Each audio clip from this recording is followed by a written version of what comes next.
Owen Part 2 by Tavi Dromio. What do you mean the story gets more appalling? Garrus was incredulous. How in Boethiah's name could it get more appalling? It's a ruse, Xiomara scoffed, ordering 2 more mugs of grief and a glass of flin for Garrus. How much worse can a tale get which prominently features cannibalism, abuse of slaves, and the regular placement of rotting animal carcasses? Don't you dare me, growled Hallgerd, annoyed by his listener's lack of appreciation of his prose styling. Remind me where we were. Arslic Owen is the owner of a stronghold under siege by savage cannibalistic Nords, said Xiomara, keeping a straight face. After a lot of deaths and several unsuccessful attempts to get water, he had his armorer with unlikely name of Gorkith outfit his slaves with the first ever bone mold armor. One of them finally makes it back with some water. It was only a jar full of water, said Hallgerd, pulling back in his chair and continuing the tale. And Arslic Owen drank most of it, passing the remains to his dear armorer Gorkith and the last dribbles to the few dozen slaves who still lived. It was hardly enough to sustain health and well-being. Another expedition was necessary, but they had only 1 suit of bone mold left, as there was only 1 survivor of the trip. 1 out of 18 slaves made it through the gauntlet of Nords wearing that marvelous bone mold armor of yours, said Arslic Owen to Gorkith, and 1 can only carry back enough water for 1. Therefore, mathematically, as we have, counting you and me, 56 remaining people at the stronghold, we need armor for 54. Since we already have 1, you only need to make 53 to make the total. That way, 3 will make it back, with enough water for you and me and whoever's in the best condition to partake. I don't know what we'll do after that, but if we wait, we won't have enough slaves to fetch even a couple days worth of water.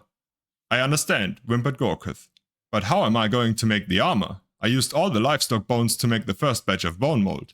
Arslic Owen gave an order which Gorkith faithfully complied with.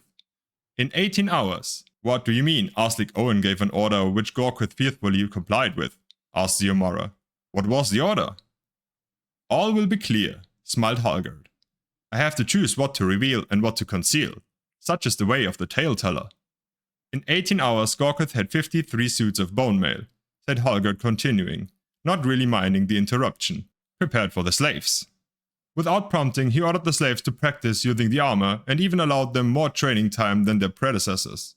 They not only learned how to move and stop quickly in bone mold, but how to adjust their peripheral vision to see a blow before it came, and to sway the dodge, and where the sturdiest reinforcement points on the arm were. The center of the chest and the abdomen, and how to position themselves to take blows there, against their natural instincts. The slaves even had a time for a mock battle before being sent out among the cannibals. The slaves handled themselves admirably. Very few, just 15 slaves, were killed and eaten outright.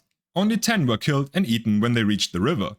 That was when things did not go according to Arslic Owen's plans. 21 slaves with jars of water took off for the hills. Only 8 returned to the castle, largely because they were blocked by the cannibal Nords. It was a larger percentage than he had anticipated surviving, but Arslic Owen felt righteous indignation at the paucity of loyalty. Are you absolutely certain you wouldn't rather flee? He hollered from the battlements. Finally, he allowed the survivors in. 3 had been killed waiting for the gate to open. 2 more died almost upon stepping into the courtyard. 1 was delirious, walking around in circles, laughing and dancing before suddenly collapsing. That meant 5 jars of water for 4 people. The 2 surviving slaves, Arslic Owen and Gorkith. As the lord of the manor, Arslic Owen took the extra jar, but he was democratic with the others. You're quite correct, frowned Garrus. This story is getting more and more appalling. Just wait, smiled Hallgerd. The next morning, Hallgerd continued, Arslic Owen awoke to a perfectly still and quiet stronghold.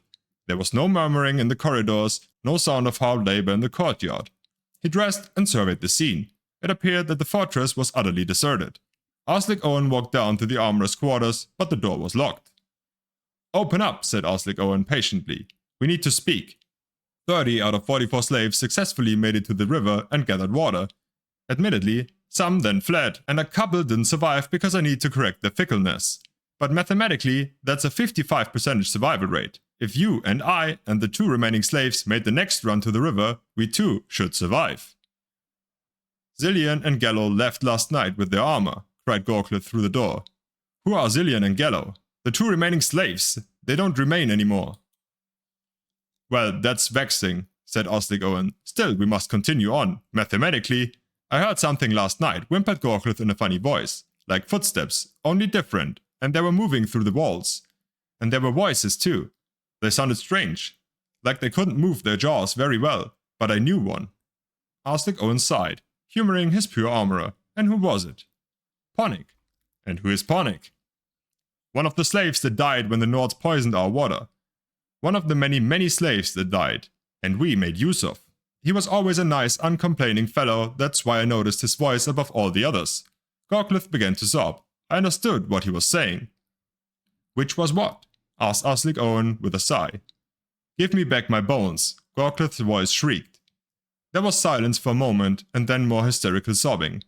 I saw that coming, laughed Xiomara. There was nothing more to be done with the armorer for the time being, said Halgerd, a trifle annoyed at the regular interruptions. So Arslik Owen stripped one of the dead slaves of his suit of bone mold and put it on. He practiced in the courtyard, impressing himself with his natural comfortably with medium-weight armor. For hours he boxed, feinted, dodged, sprinted, skipped, jumped, and generally cavorted about. When he felt tired, he retired to the shade and took a nap. The sound of the king's trumpet woke him with a start. Night had fallen, and for a moment he thought he had been dreaming. Then the alarm sounded again, far in the distance, but clear. Arslik Owen leapt to his feet and ran to the ramparts. Several miles away, he could see the emissaries and their vast and well-armed escort approach. They were there early. The cannibal Nords below looked at one another with consternation. Savages they might be, but they knew when a superior force was approaching. Arslik Owen joyously dashed down the stairs to Gorklith's chamber. The door was still locked. He beat on it, cajoling, demanding, threatening. Finally, he found a key, one of the few scraps of metal that had not been smelted days before. Gorklith appeared to be sleeping, but as Arslik Owen approached, he noticed that the armorer's mouth and eyes were wide open and his arms were folded unnaturally behind his back. On closer inspection, the armorer was obviously dead. What was more, his face and whole body were sunken, like an empty pig's bladder. Something moved through the walls, like a footfall, only squishy. Arslik Owen expertly and gracefully turned to face it, completely in balance. At first, it seemed like nothing more than a bubble expanding through one of the cracks in the stone. As more of the flesh-colored gelatinous matter emerged, it more clearly resembled part of a face. A flaccid, almost shapeless face with a low brow and a slack, toothless jaw. The rest of the body oozed out of the crack. A soft bag of muscle and blood. Behind Arslik Owen and to the side, there was more movement. More slaves swelling up through the cracks in the stone. They were all around him, reaching out. Give us, moaned Ponic, his tongue rolling about his hanging jaw. Give us back our bones. Arslik Owen began to rip off his bone mold, throwing it to the floor. 100 figures more pooled into the small chamber. That's not enough. The cannibals had cleared away by the time the king's emissaries arrived at Arslik Owen's gates. They had not been looking forward to this visit. It was best, they thought philosophically, to begin with the worst of the king's noblemen, so to end their trip well. They sounded the alarm once again, but the gates did not open. There was no sound from Arslik Owen's stronghold. It took a few hours to gain access. If the emissaries had not brought a professional acrobat with them for entertainment, it might have taken longer. The place seemed to be abandoned. They searched every room, until they finally came to the armorer's. There they found the master of the manor, folded neatly, legs behind his head, arms behind the legs, like a fine gown. Not a bone in his body. The first part of your story was completely nonsense, cried Xiomara, but now it doesn't hold true on any level. How could bone mold be made again if the armorer who invented it died before he could tell anyone how he did it? I said that this was the first time it was created, not the first time people learned the craft. And when did someone first teach someone else the craft? Asked Garas. That, my friends, replied Halgerd with a sinister smile, is a tale for another night.